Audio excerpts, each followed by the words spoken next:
Hi, I'm Ztarli, and in this video I'll be drawing a cat-inspired dragon.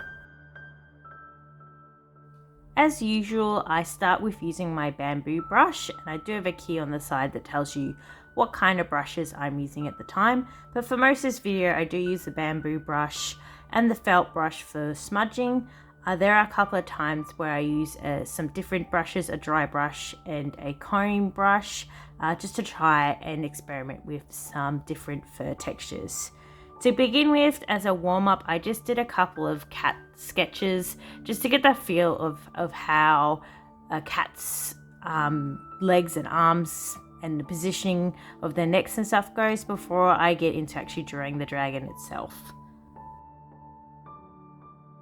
And the reason I decided to do a cat dragon for this is because I decided I wanted to make a video on how I do feathers and scales, and I thought it might be a good idea to include fur or hair in that as well. So I was going to make a video on fur, scales and hair, but then I realized it's been a long time since I've done any furry kind of creature, so I decided I would draw a cat dragon which is completely covered in fur so that I could get used to the idea of coloring fur again.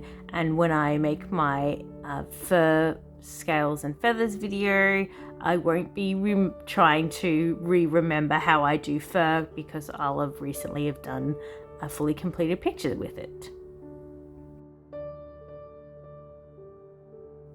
I do a background for this drawing, but it's pretty crummy, and it was like a really quick thing I did right at the end, which I actually decided not to include in the final picture because it was just kind of sloppy and not very good, and I thought the picture looked better without it.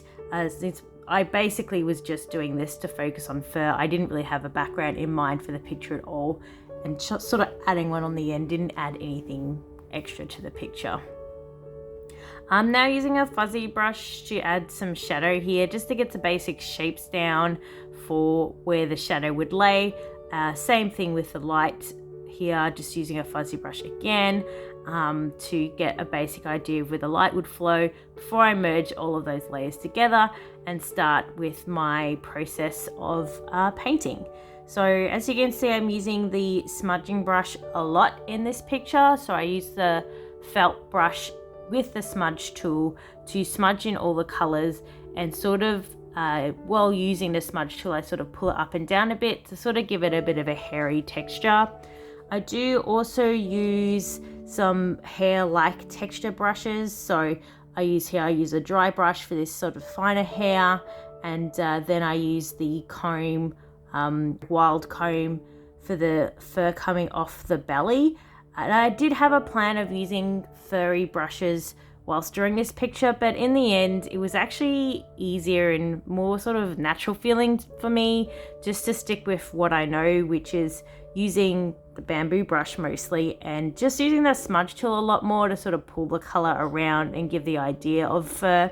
I do use the wild comb a bit for the looser belly hair and stuff, and then sort of smudge it into the rest of the body of the dragon.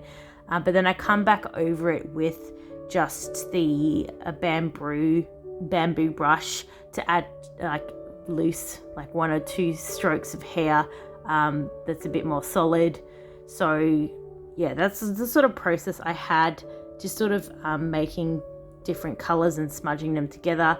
I actually really enjoy coloring this picture, and it's kind of been a trend for me for a while now, is that I've been enjoying art a lot more recently. I think it's because I feel like I'm improving a lot lately, and I'm trying harder on a lot of aspects of my drawing because I do want to get better.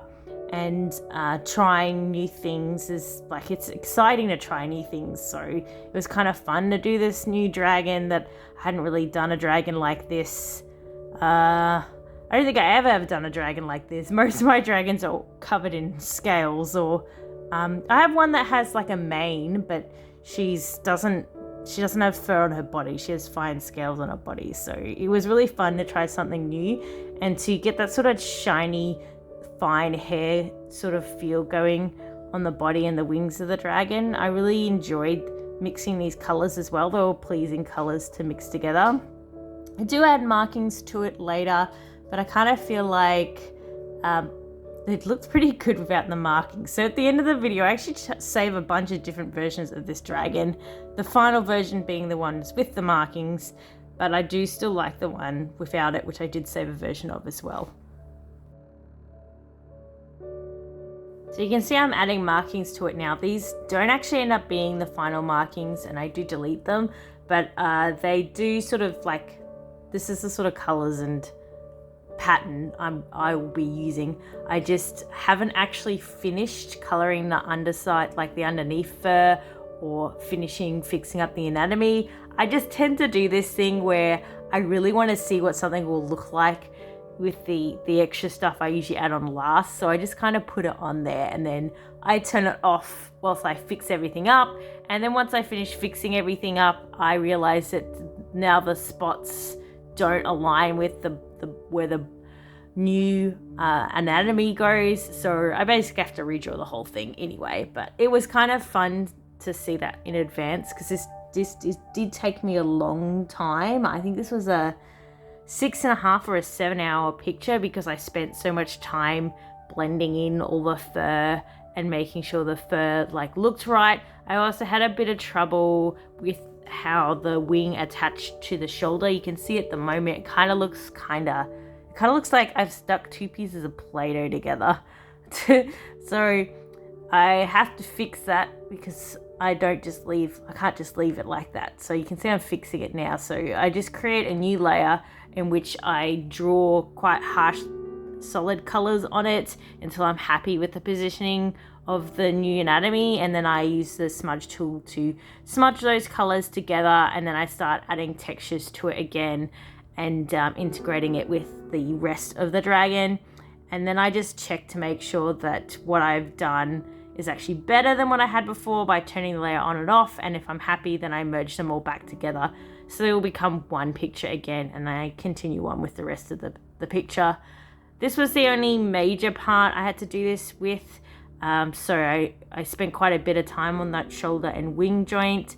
I do fix the leg positioning, and I will in a moment fix how the neck is. It's a bit too thin and unrealistic at the moment, but I will actually fix it, make it a thicker neck. I also adjust the size and shape of the head to sort of be a bit more feline, and to sort of fit the build of the heavier set chest and shoulders that I've made after the anatomy adjustments. You can see there, just then I used the wild comb originally and smudged it in, and just using finer strokes for the bamboo brush again to add a sort of hairier, fluffier chest to the cat dragon. While I'm fixing this neck shape up, I actually make some accidental hair strokes around the top of the neck, which they actually look really good. They look like proper fur. So I'll just have to pay attention to how I actually did that. Okay, yeah. So I just did a couple of strokes and then blurred it in, but it does, like, I did that by accident, those top neck hairs, but I think it looks quite effective. It looks like hair, doesn't it? So I'll have to keep that in mind when I'm doing this in the future. But I don't know, it's just really pleasing putting all these little strokes in and then blurring them in and making the creature look furry. It was really enjoyable to do. I guess that's the other reason I spent so long on it, is because it was an enjoyable picture to do, and I was enjoying just adding little strokes. And it's very cathartic sort of process of adding all these little bits of hair and blending them in with the creature. It's not incredibly fluffy. I kind of feel like for real fur practice, I should do a fluffier creature as well, like maybe like a wolf or something that's got lots of fluffy hair. So you'd see, there'd be some more shadow in between sort of pluffs of hair, chunks of hair. I might do that later on, do a fluffier dragon or something with less fine hair. Not like a lion. I think the lion's manes are too fine. That'd sort of be like the hair on the chest of this cat dragon. So I kind of want to do something that has like really thick hair to get some more practice in before I try doing my tutorial video. I'll get some more practice in. But yeah, if I have time, I would like to do some more tutorial videos since people seem to enjoy those. So I plan on doing a fur scales and feathers video. I was also thinking of doing like an eye tutorial video. So if there's anything in particular people would like to see a separate tutorial video on any of the ways that I create art or color or create backgrounds or anything, just let me know in the comments below and I'll see if it's something I can create like a little video on, or if it can be integrated in another tutorial video I do with some other things that people have been asking for.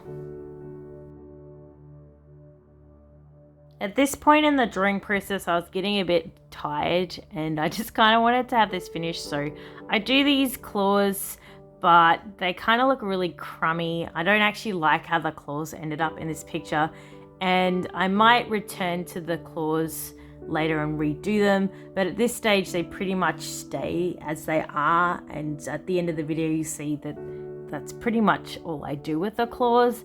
And it's a similar thing with the spikes when I add them on. They don't look as finished as the rest of the dragon, the rest of the fur and wings and everything, and it's just because I didn't spend as long on them. So I may return to them to make them look a bit more realistic and fit the rest of the picture. But at this stage, as I'm recording this video, I haven't returned to them. They do just stay the same. But the rest of the dragon I'm super happy with. So I'm now just adding the markings back on again. As I said before, I actually deleted the original markings layer and I've created a new one, and I was just blurring in the markings so they match the rest of the dragon a bit more.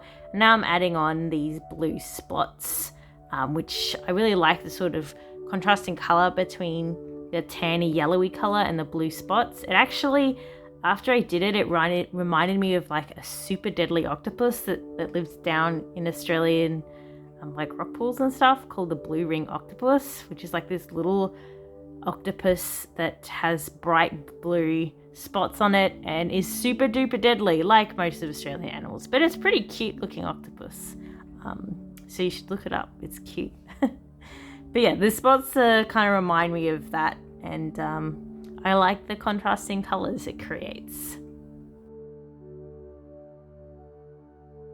So I'm heading into the finishing touches part of this video.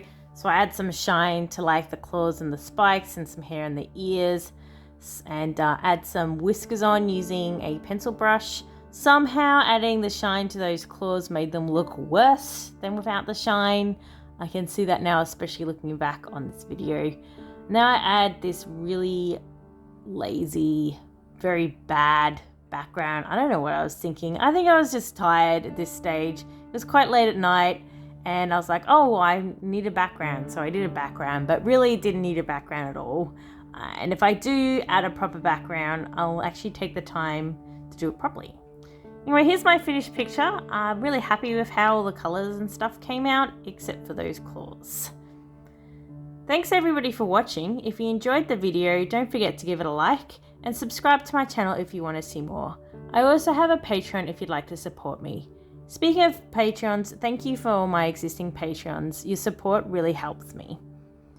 Thanks again, and I'll see you next time. Bye!